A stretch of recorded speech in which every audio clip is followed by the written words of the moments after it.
Muito boa noite, tudo bem com vocês? Prontos para mais um encontro do Oração Ação? Muito bom ter cada um de vocês aqui, cada uma. É uma alegria nós irmos nos encaixando no movimento, no processo de aprender, de se conhecer, de se estimular ao bem. Conhecimento, autoconhecimento e prática do bem. É o nosso tripé. Que ele nos sustente por toda essa caminhada. Muito obrigado pela presença de todos. Vamos então, hoje, analisar, contemplar a vida, expandir nosso olhar, entender o que é a vida, o que é a morte, o que é a cura. Gosto muito de música, claro que de um certo tipo de música, e acho que Milton Nascimento acertou na mosca quando lhe começa uma música com o seguinte verso: tudo o que move é sagrado. Tudo que se movimenta, vida é movimento, amor é movimento. Paralisia é morte. Claro que há um tipo de parada aparente, a chamada pausa, que faz parte do movimento. Nenhuma música pode se manifestar sem a pausa. A semana precisa do final de semana, que no final de contas não é uma parada, é apenas um outro movimento, com uma pausa também dentro da música.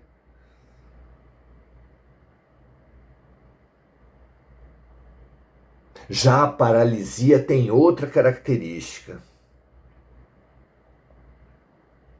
Assim como o movimento essencial, o movimento real é amor, a paralisia é o egoísmo. É quando buscamos estancar o movimento da vida, coibir o movimento do outro, impondo o meu movimento. Egoísmo, orgulho, violência. Evidentemente, nós temos sido paralíticos. E não foi à toa que um grupo grande de doenças que Jesus veio curar foi identificada com esse nome, paralisia, os paralíticos. Todas as doenças que ele veio curar têm um significado profundo, merecem um estudo, uma reflexão da parte de todos nós. Uma das doenças que Jesus mais curou foi a dos endemoniados, a doença espiritual. Outra doença extremamente significativa foi a cegueira. E Jesus, repetindo a revelação dos profetas, disse a nosso respeito que nós, tendo olhos, não vemos, tendo ouvidos, não ouvimos. Sobre a obsessão, os endemoniados, nós temos sido, quase que por todas as vidas e quase que o tempo todo, dirigidos pelo mundo espiritual. Kardec perguntou qual seria a influência dos espíritos sobre os homens, se há uma influência, e a resposta foi: frequentemente são eles que vos dirigem. E por sintonia, infelizmente, frequentemente são eles que nos dirigem para o orgulho, para o egoísmo, para a paralisia, para a violência. Como é a paralisia da violência, da obsessão? é o que nós chamamos de círculo de vinganças mútuas. Os inimigos, por vidas sucessivas e dentro de uma vida, ficam se alternando entre vítimas e algozes, agressores e agredidos, vingadores e vingados.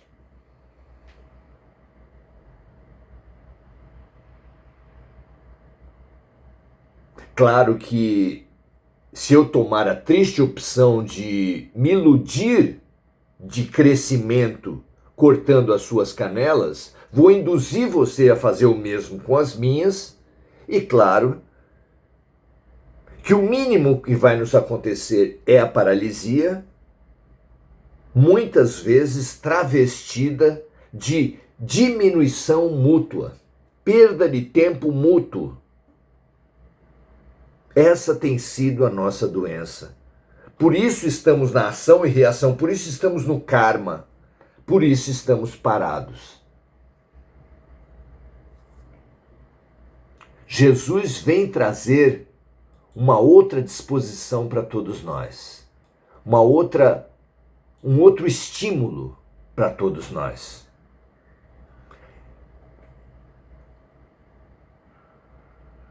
Na passagem de hoje, que está em João capítulo 5, versículo 25,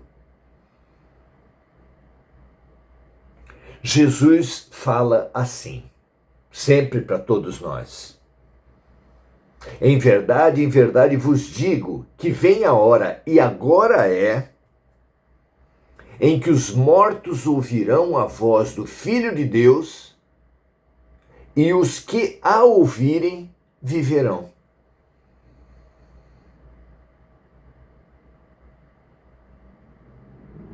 Claro que assim como Deus ama a todos, claro que assim como o sol não escolhe que casas iluminar, Jesus também fala para todos os seus irmãos.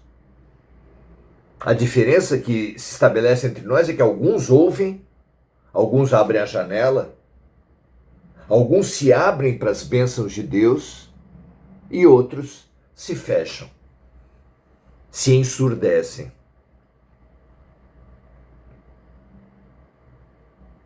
Então, contemplando a vida, as nossas vidas, a morte, as nossas mortes, a paralisia e o movimento,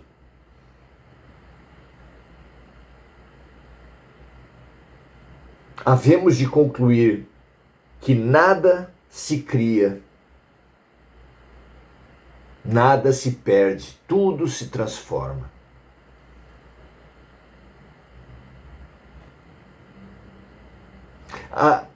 Essa lei é tão profunda que nós podemos nos questionar se isso é ciência, se é filosofia ou se é religião. Porque diante dessa lei, o mais materialista é obrigado a concordar que a morte não é o fim. Que o berço não é o início. Porque nada se cria e nada se perde. Tudo se transforma.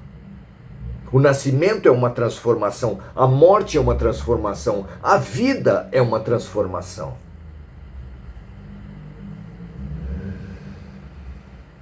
Tolo, trágico, doente, é aquele que se paralisa diante do movimento da vida.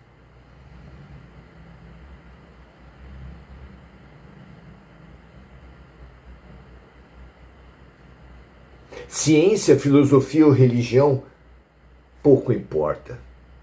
O conhecimento nem sempre foi separado assim. Analise o pajé, se ele é um cientista, é um filósofo ou é um sacerdote. Lembre-se do mago Merlin na corte do rei Arthur. O que ele seria? os magos em geral, as bruxas em geral, reúnem aspectos que depois a sociedade ocidental veio fragmentar em ciência, filosofia e religião, e dentro de cada ciência, dentro de cada campo desse, sub- e multifragmentar em inúmeras ciências, inúmeras filosofias, inúmeras religiões. Nós temos sido caquinhos do que podemos ser.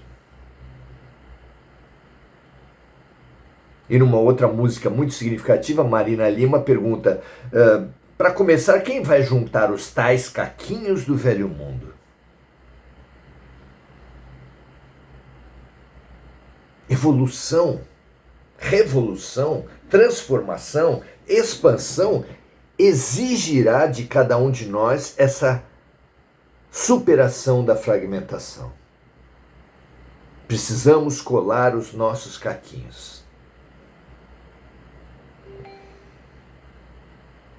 E isso acontece dentro quanto mais contemplarmos em unicidade o universo. De forma que tudo seja vida, intercalado apenas em ciclos, em fases, de uma mesma essência. Nós também. Só na aparência que tudo é fragmentado. Na essência, a religiosidade essencial, a filosofia essencial, a ciência essencial,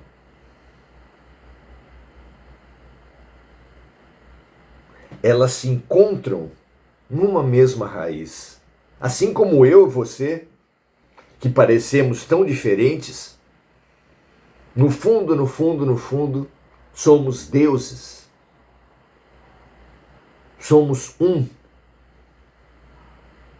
A fragmentação, a separação, a guerra, o orgulho, o egoísmo, a separatividade são ilusões. As inumeráveis mortes e vidas ocorrem sempre, em todo o universo. Tudo nasce, tudo morre. Estrelas, constelações. Não é assim? Mas tudo é apenas transformação. Sempre para melhoria. Ainda quando as criaturas optarem pelo egoísmo, pela violência. Ainda então o nosso destino comum será sempre paz e amor.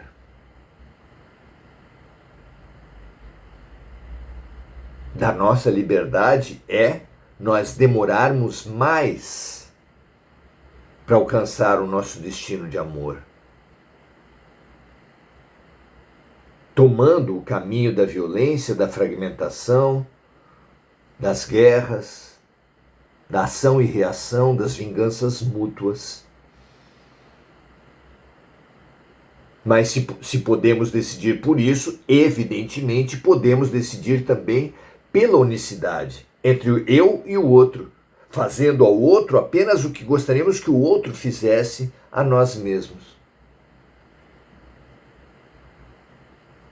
Gosto muito da imagem que conta a história de um braço que dedicava toda a sua vida a agredir o outro braço. Vez em quando, é claro, o outro braço também o agredia. E eles ficaram assim por muito tempo, até que um deles percebeu que a cada vez que ele agredia o outro, claro, o outro sentia dor, mas ele também sentia. E foi percebendo. Como assim? Eu agrido o outro e eu também sinto dor? E investigando, e conhecendo e se autoconhecendo, percebeu que tanto ele quanto o outro estavam ligados num mesmo corpo. Essa é a nossa grande descoberta. Quando nós pararemos de nos agredir? Quando nós, pelo menos, perceberemos que tudo que eu faço para o outro dói também em mim mesmo? Essa é a libertação do círculo de vinganças mútuas. Ah, mas eu tenho direito, ele me atacou. Você tem o direito de estagnar? Você tem o direito de manter a sua doença? Claro que sim. Deus nos ama em liberdade. Quem nos tirará?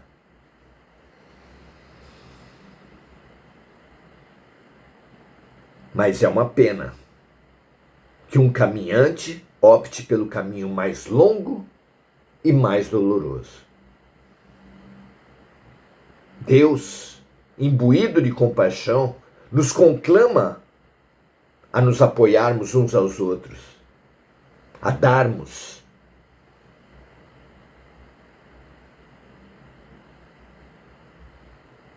Pela lei de atração, nós obtemos em cada momento exatamente o que nós precisamos para nos desafiar e aprimorar.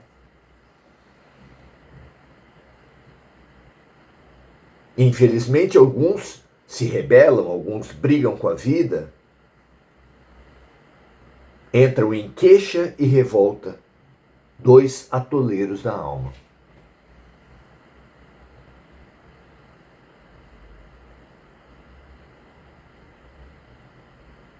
O alto Deus, embebido em misericórdia,